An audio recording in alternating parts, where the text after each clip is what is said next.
Dear students, BSc maths के इस YouTube channel पर आप सभी का स्वागत है। आज हम अपना नेक्स्ट टॉपिक है शंकु में शंकु में नहीं, बेलन में लंबवर्तीय बेलन, राइट, सर्कुलर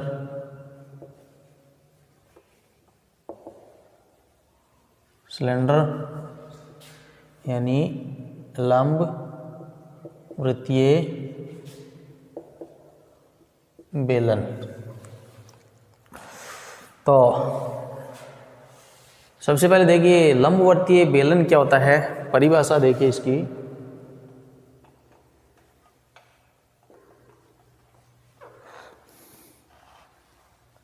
एक सरल रेखा द्वारा जनित पृष्ठ लंबवृत्तीय बेलन कहलाता है।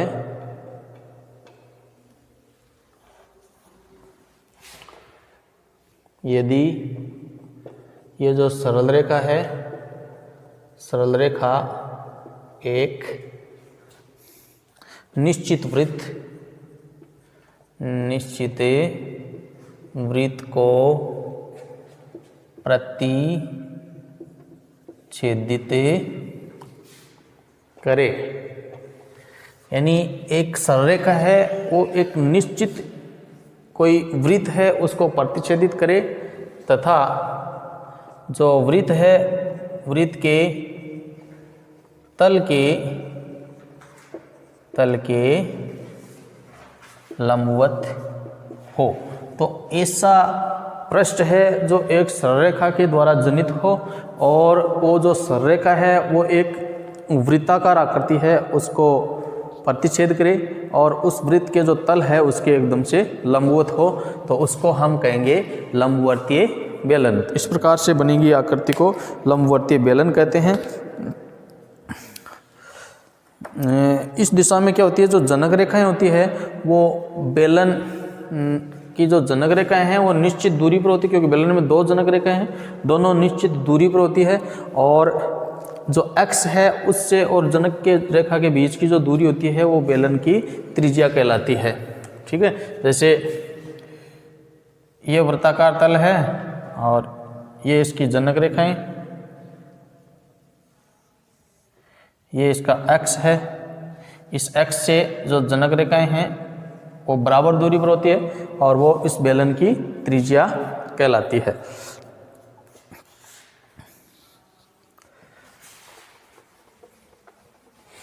अब हम लंबवर्तीय बेलन का समीकरण याद करते हैं, क्योंकि एग्जाम में ज़्यादातर पूछा जाता है लंबवर्तीय बेलन की परिभाषा और इसका समीकरण याद कीजिए। उस लंबवर्तीय बेलन का समीकरण याद कीजिए। उस लंबवर्तीय बेलन का समीकरण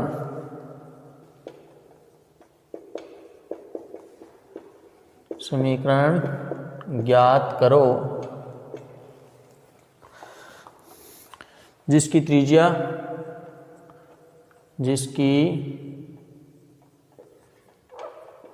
त्रिज्या r है, तथा x का समीकरण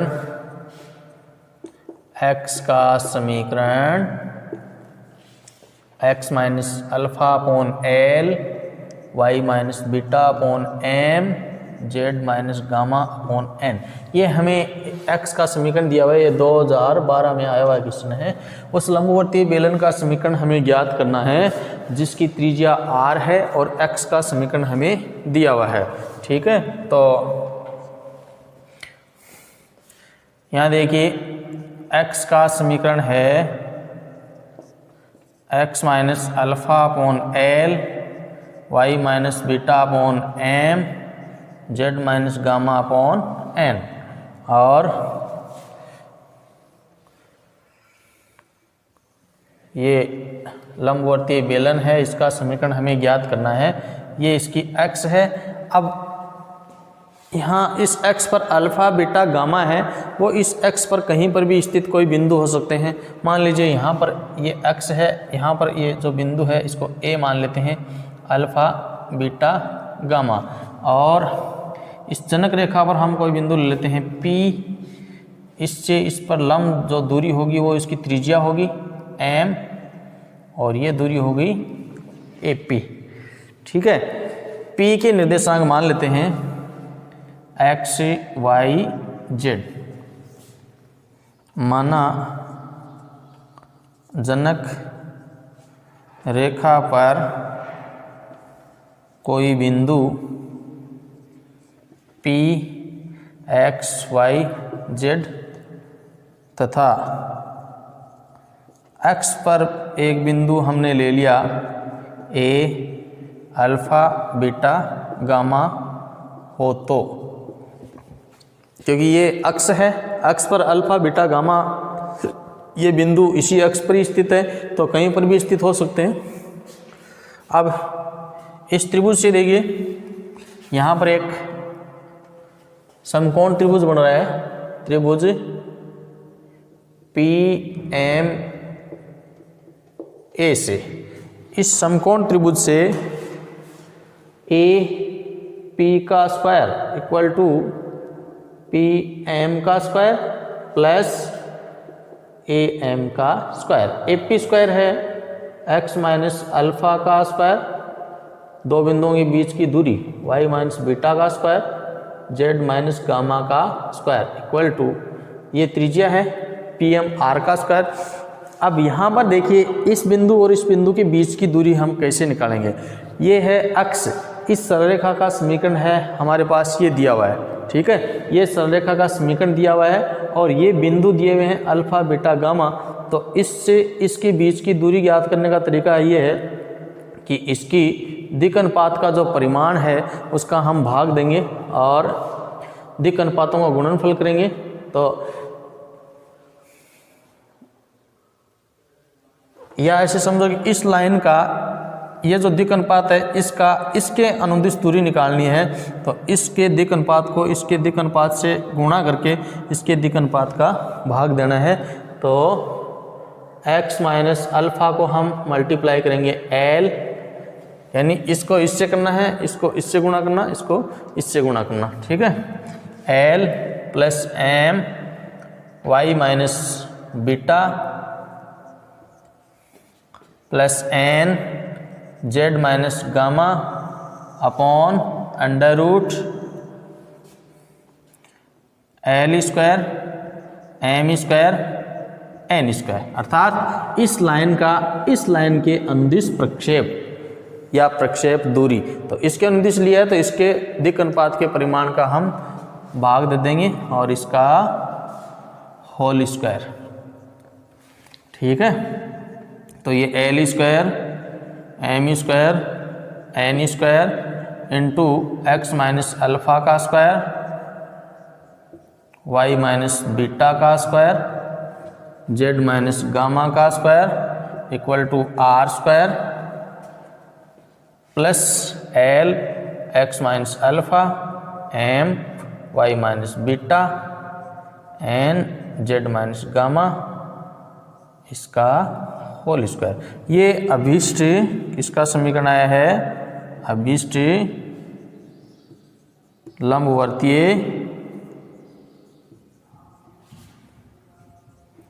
ये अभीष्ट लंबवर्तीय बेलन का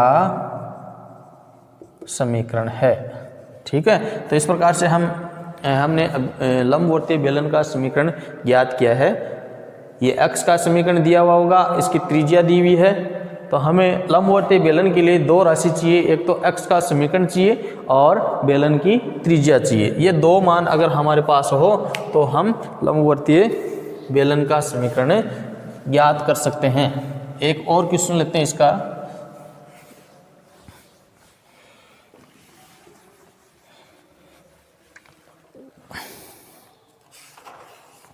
उस लंबवर्तीय बेलन का ये वेरी इंपॉर्टेंट क्वेश्चन है, उस लंबवृत्तीय बेलन का समीकरण ज्ञात करो जो निर्देशक वृत्त x² y² z² equal to 9 x minus y plus z equal to 3, x² y² z² equal to 9 x minus y plus z equal to 3। ये है 2000 में, 3 में, 11 में, 14 में, 16 में, 17 में काफ़ी बार आया हुआ क्वेश्चन है। तो ये उस लंबवर्तीय बेलन का समीकरण ज्ञात करना है जिसका निर्देशक जो वृत्त है, हमें एक वृत्त दिया हुआ है। ये क्योंकि ये एक गोला है, ये तल है, दोनों मिलके क्या बनाते हैं, एक वृत्त बनाते हैं। ये वृत्त हमें दिया हुआ है। तो हमारे को लंबवर्तीय बेलन का समीकरण ज्ञात करने के लिए क्या चाहिए, लंबवर्तीय बेलन की एक तो x चाहिए या x पर स्थित कोई बिंदु चाहिए। ठीक है, अब इसमें जो लंबवर्तीय बेलन हम ज्ञात करेंगे उसका x इस गोले के केंद्र से होकर गुजरेगा। तो x के बिंदु आगे, इसके जो केंद्र है वो x के ऊपर स्थित होगा। दूसरा अपने को चाहिए इस वृत्त की त्रिज्या। तो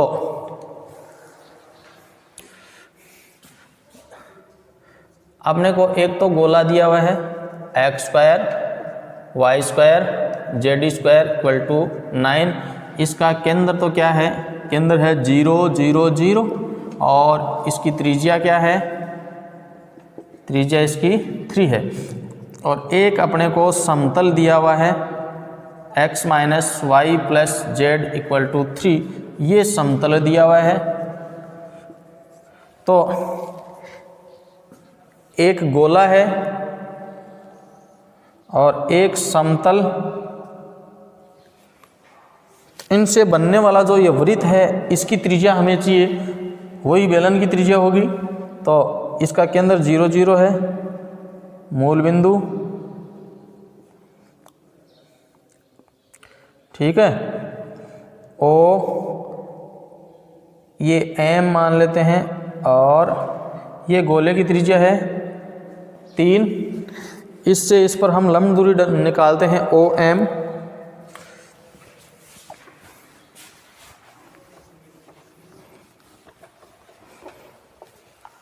तो लंब दूरी देखिए,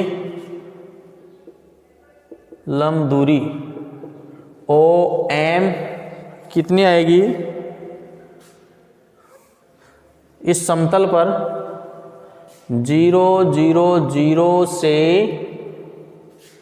x minus y plus z equal to या -3 इक्वल टू 0 पर लंब दूरी निकालना है। तो 0 माइनस 0 प्लस 0 माइनस का 3 upon under root 1 plus 1 plus 1, और दूरी हमेशा पॉजिटिव लेते हैं हम। 3 अपॉन अंडर रूट 3 कितना आया, अंडर रूट 3। ये लंब दूरी आ गई। तो इस वृत्त की त्रिज्या कितनी आएगी, वृत्त की त्रिज्या जाएगी अंडर रूट गोले की त्रिज्या माइनस लंब दूरी। तो गोले की त्रिज्या है 3, 3 का स्क्वायर माइनस अंडर रूट 3 का स्क्वायर। तो 9 में से 3 अंडर रूट 6, ये हमें इस वृत्त की त्रिज्या प्राप्त हो गई। ठीक है, अब हम इस बेलन का जो समीकरण ज्ञात करेंगे, ये बेलन है और ये बेलन की x है। अब ये जो बेलन की जो x है वो इस गोले के केंद्र से होकर गुजरती है। अब गोले का केंद्र है 0 0 0, तो इस पर हम कहीं पर भी मान लेते हैं, यहाँ पर गोले का केंद्र है A 0 0 0 और यहाँ पर जनक जो रेखा है इस पर हम बिंदु मान लेते हैं x y z, ये m मान लिया। वही समीकरण हो जाएगा वापस पिछले वाले तरीके से ही। अब हम इसका समीकरण निकालते हैं। बेलन का समीकरण। ठीक है, तो बेलन का समीकरण के लिए इस त्रिभुज से देगी AP का स्क्वायर इक्वल टू PM का स्क्वायर प्लस AM का स्क्वायर। PM इसकी त्रिज्या है जो हमने कितनी ली है, √6 हमने ज्ञात की है। तो AP का स्क्वायर हो जाएगा x माइनस 0 का स्क्वायर, y माइनस 0 का स्क्वायर और z माइनस 0 का स्क्वायर। ठीक है, अब ये दूरी निकालने के लिए AM जो दूरी है वो निकालने के लिए हमें इस सरल रेखा का समीकरण भी लिखना पड़ेगा। तो देखिए पहले हम x का समीकरण निकालते हैं। x का समीकरण क्या आएगा, ये 0 0 0 से गुजरती है x माइनस 0, लेकिन इसकी जो दिक् अनुपात है, ये जो तल है इसके लंबवत है और तल हमें दिया हुआ है x से minus y plus z equal to 3, ये समतल हमें इसमें दिया हुआ है। तो इसके जो दिक् अनुपात आएंगे वो इस तल के लंबवत है, इसका मतलब इसकी जो दिक् अनुपात है 1 माइनस 1 1, वो इसमें हम लिख देंगे y minus 0 upon minus 1 Z minus 0 upon 1। ये इस x का समीकरण प्राप्त हो गया। ये जो x है वो तल के लंबवत है, अतः इसके दिक् अनुपात ये आ जाएंगे। तो ये इस x से अब PM का स्क्वायर कितना है, 6 हो जाएगा। PM ये दूरी √6 है। अब ये दूरी निकालनी है, ये दूरी कैसे निकालेंगे, इस दूरी का इसके अनुदिश दूरी का मान निकालना है या इसका इस पर प्रक्षेप निकालना है। तो कैसे निकालेंगे, पहले इसके दिक् अनुपात को इसके दिक् अनुपात से मल्टीप्लाई करेंगे। तो इसके दिक् अनुपात है x, और या फिर इसको इससे मल्टीप्लाई कर दो, इसको इससे और इसको इससे। तो 1 into x minus 0 minus 1 into y minus 0 1 into z minus 0 upon परिमाण में इसके दिक् अनुपातों का परिमाण लेंगे तो 1 प्लस 1 प्लस 1 और इसका होल स्क्वायर। ये समझ में आ गया किस प्रकार से हमने ये दूरी निकालनी है। इसके लिए अपने को ये x चाहिए, इसको फिर इसको इससे गुणा कर दो, इसको इससे गुणा कर दो, इसको इससे गुणा करके इन तीनों का परिमाण नीचे लेना है। तो ये आ जाएगा x का स्क्वायर, y का स्क्वायर, z का square plus 6 plus x minus y plus z का होल स्क्वायर अपॉन 3। ठीक है, अब इसको हम सरल कर लेते हैं। सरल करने के बाद में जो समीकरण आएगा वो अभिष्ट बेलन का समीकरण प्राप्त होगा। 3x का स्क्वायर, 3y का स्क्वायर, 3z का square equal to 18 plus x का स्क्वायर, y का स्क्वायर, z का square minus 2xy minus 2yz plus का 2xz। ठीक है, तो ये इधर आएगा तो 2x का स्क्वायर हो गया 2y square 2z square plus 2xy 2yz minus 2xz minus 18 equal to 0, या x का स्क्वायर, y का स्क्वायर, z का square plus xy yz minus xz minus 9 equal to 0। ये हमें अभिष्ट बेलन का समीकरण प्राप्त हुआ। तो ये वेरी इंपॉर्टेंट क्वेश्चन है। इसमें अपने को एक गोला दिया हुआ है, तल दिया हुआ है, तो गोला और एक वृत्त का समीकरण दिया हुआ, तो अक्ष इसका जो केंद्र होगा वो अक्ष पर स्थित होगा। तो इससे हम इसकी दिक् अनुपात आ जाएंगे, इसके केंद्र के निर्देशांक ले लेंगे, इससे हमें अक्ष का समीकरण प्राप्त हो जाएगा। और इसकी त्रिज्या है वो वृत्त वाली त्रिज्या ज्ञात करके इसकी त्रिज्या प्राप्त हो जाएगी। यानी लंबवर्तीय बेलन का समीकरण ज्ञात करने के लिए हमें सिर्फ दो ही राशि चाहिए, एक तो बेलन की त्रिज्या चाहिए और बेलन का अक्ष का समीकरण चाहिए। ये दो मान हो तो हम लंबवर्तीय बेलन का समीकरण ज्ञात कर सकते हैं।